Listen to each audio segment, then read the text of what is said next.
Hi, you want to say hi? Major venue drama. It was like a setup, bros. You're not going to believe this. It's going to sound like a complete, like, totally, like, whack, you know. It was a setup. So I'll give you kind of the backstory that happened. I'll give you the update. So if you're just tuning in right now, real quick, I'm going to have an event. Right now, I don't know where it's going to be, but I'm going to have an event one way or another.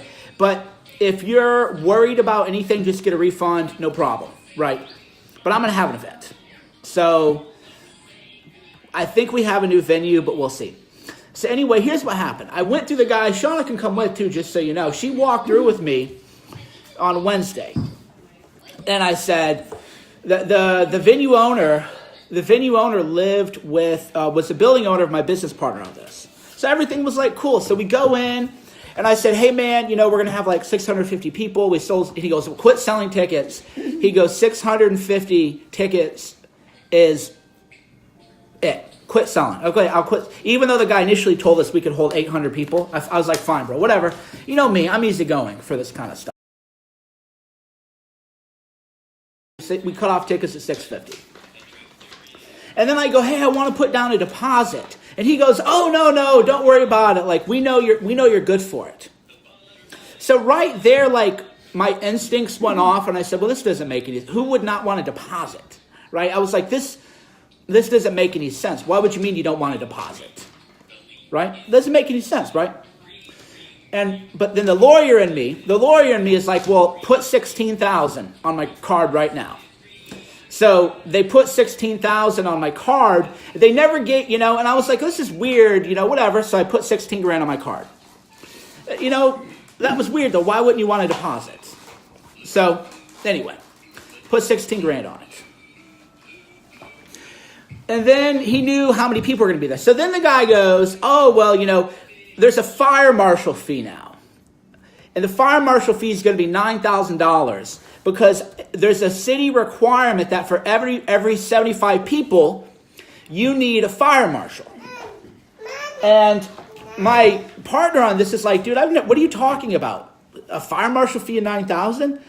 And I go, whatever, I don't care, dude. I was like, look, whatever, I don't care. And so the guy goes, 9,000. I was like, fine. So then finally my business partner is annoyed with the guy. We look at another venue. Yesterday. This other venue goes, if you let us know today by 5, we can do your event. And it was going to cost us way more money. And I was like, fine, whatever, dude. So I call Roy at the place and I go, Roy, I know Jeremy can be kind of like a ball breaker. Is he bothering you? And Roy goes, no, everything's good. I go, look, we can get another venue. Here's what he says to me. He goes, 4:55 p.m. I have all this documented. I'm a lawyer. People forget that.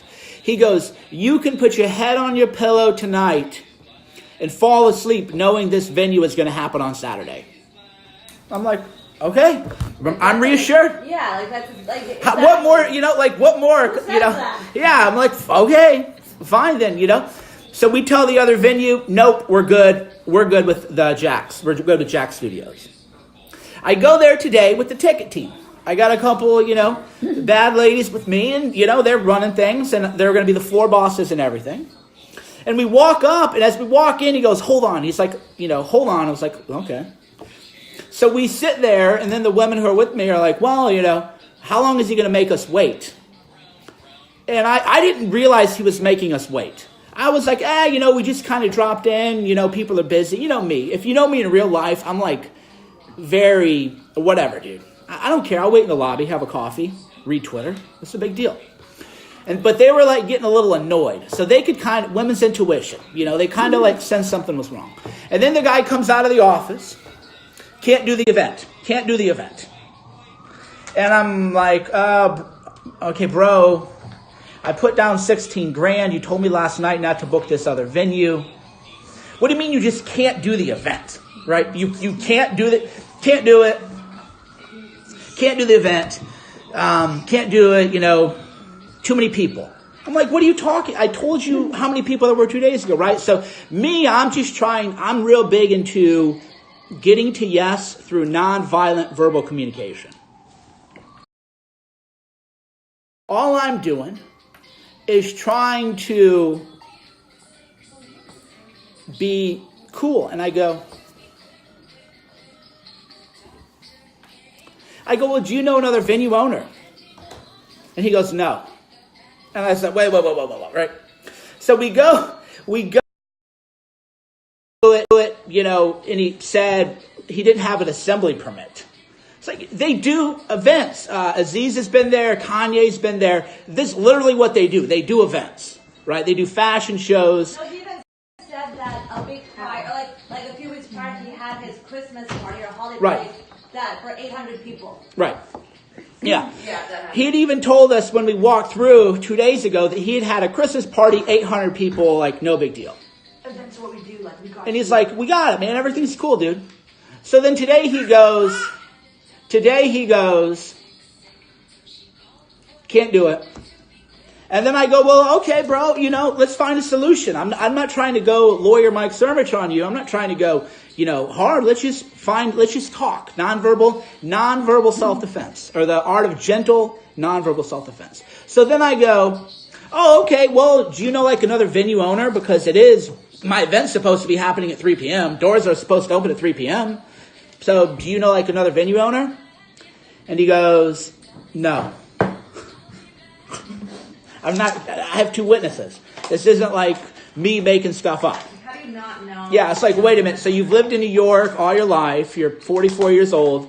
You run a venue company, but you don't know a venue owner, and you can't pick up the phone. And he didn't feel bad about it either, by the way. This is another thing.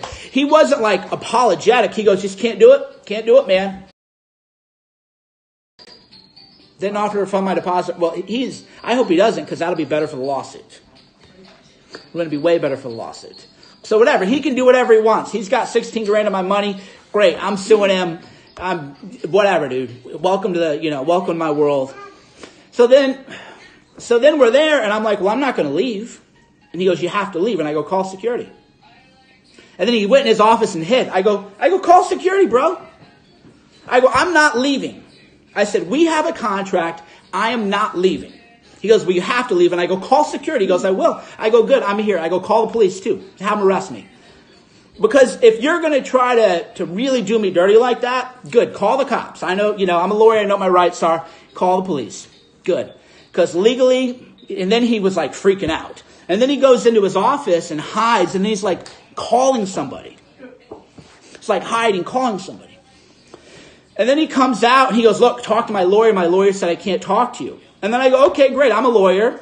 You can look that up on the internet. I'm a lawyer. Give me your lawyer's number. I'll call your lawyer right now. And he goes, oh. He goes back into his office. And then he comes out and says, well, I don't feel comfortable giving you my lawyer's number. Wait a minute. So if if you haven't watched the whole video, like if you're a little confused, you should be, because everybody's confused. He goes, well, can't do the venue, even though I took my money, and even though I have parties there, can't do it. Oh, my lawyer said I can't talk to you. And then I go, great, bro. I'll talk to your lawyer right now. Because if I talk to his lawyer, right, if I'd have picked up his lawyer, I'd be like, look, bro, like, you're getting sued. You better just make it happen, or it's not going to be pleasant for anybody. And here's the thing, too. The guy thought he was shady. But what he doesn't understand, there's no attorney's fee provision in our agreement. So he's got to pay his lawyers one way or another. And I'm a lawyer myself, and I have New York lawyers who are going to be happy to represent me in New York. So this guy, he's welcome to litigation, bro. So here's what I think really happened. I think and it was somebody told him, yeah, let's just set him up, right? It was some kind of prank. Somebody told him to set me up. They thought it would be funny, blah, blah, blah, whatever the case is. And then he realized, oh, wait a minute. Well, I feel like, I agree with you with your theory also, because I think he kept trying to dissuade you from having the venue by throwing in all these last minute fees, and you're still like, that's fine, I'll pay it. Yeah, I'll pay it, you know. And then today he was like, I have no choice but to just like make up something and say. But he knew that I was looking for another venue, though. That's what the thing is. That's why it's a setup. The setup is, so here's what the guy could have told me yesterday. Yesterday he could have just said, hey bro, you got another venue, take that other venue. That's why I know it's a setup. Right? Because if it weren't a setup, yesterday he would have just said, oh, you know, you got another venue. No, and the guy knew me. He knew Anthony Cumio was going to be there. It isn't an issue if he didn't know who I was. That's why we went in there on Wednesday. We went in there. I was there with my sister and Shauna. So we went in there. He met me. We shook hands. So it can't be like, well, I didn't know it was a Mike Cernovich event. No, I was literally there. Like we were there. You took my credit card. You know, Mike Cernovich on the credit card. You got multiple witnesses, so they can't be like, well, we didn't know who it was false pretenses. No, they always knew who it was. They knew what the event was. We went through the staging. So it was a big setup. And I don't know if he thought it was just like a prank or what he thought was going to happen. But whoever set him up, I hope that person's paying his legal fees. Right? So that's... So yeah, I hope that whoever, you know, told him to prank me because it'd be funny, you know, I hope they're going to pay his legal fees but it's not funny to me and I'm not treating it like funny. Yeah, so anyway, we talk, he's giving us the runaround and then finds like, you got to leave. And I'm like, well, call security. You know, I'm not going to leave. And then he's really freaking out because I don't think people understand, like you can't bully a lawyer. You can't use legal BS to bully a lawyer. Right? So I'm like, good, call security. And I go, call the police. He goes like, well, I go, good, call them.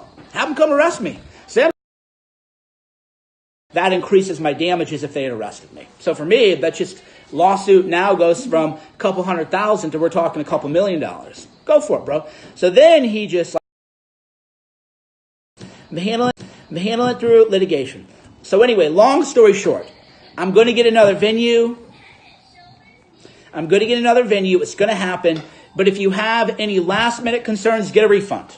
Because I actually refunded a guy a ticket because he was complaining. And I go, just get a refund, bro. So I'm going to have a venue. I'm going to have an event. If all else fails, I'll just refund everybody and I'll have a happy hour somewhere in Central Park. I don't know. But people flew in from all over the world. People are coming in from the UK, Canada, Czechoslovakia, Poland, Dubai, Mexico. Every state in the nation, every state in the nation is going to be represented. Multiple countries. Seattle, we're going to have something. So I'm supposed to be touring another venue like ASAP. And hopefully that's good to go. In which case, just, your ticket will be good. If for whatever reason I can't get a venue at all as of tomorrow, then I'll just mass refund everybody. And then I'll just say we're going to have a happy hour and I'll announce the location. And then it'll just be like chaos. But whatever, we'll make it work. So one way or another, we're going to do something. But if you are a ticket holder, and I oversold, so if you want a refund, please get a refund. So that's why a guy complained and I just refunded it. And now he's like, I didn't want to not attend. Don't email me 5 snarky little emails. Because I sold too many tickets anyway. So it'll actually make my life easier if you're like a high maintenance complaining person. It will actually make my life easier to just get a refund. So if you have any kind of reservations right now, get a refund. Not only is it totally cool, but that would be great. Right? We're going to have an event. Something's going to happen. It's going to be great. Scammer venue. The scammer venue said, oh yeah, we can fit 850. We even rented another room. Yeah, we even rented another room because first we rented 2 rooms and they said you can hold 850 people in 2 rooms. And then when we told him it was 650, he's like, whoa, that's a lot of people. And then I go, great, we'll rent 3 rooms. We rented rooms 6, 7, and 8. So we had a massive amount of space. Reality. But anyway, something's going to happen. It's going to be big. We don't quit. We don't take no for an answer. And legally, I'm going to do what we got to do. Mike Cernovich, Cernovich.com. If you have a ticket, we're doing something. I'll send you an email and I'll let you know. Hopefully we get a bigger venue and I can sell more tickets. right? This is just what we deal with. This is what it is about. But the guy thought it was going to be funny. Thought it was a prank. Ha ha ha. Well, I hope whoever put him up to it, I hope whoever put this guy up to the prank realizes that I am suing him. He's going to have to pay for a lawyer. Go pay a lawyer $500 an hour while I represent myself and work for free. Right? It's going to be a lot of fun. Ha ha ha. LOL, bro. Hope you had a good laugh.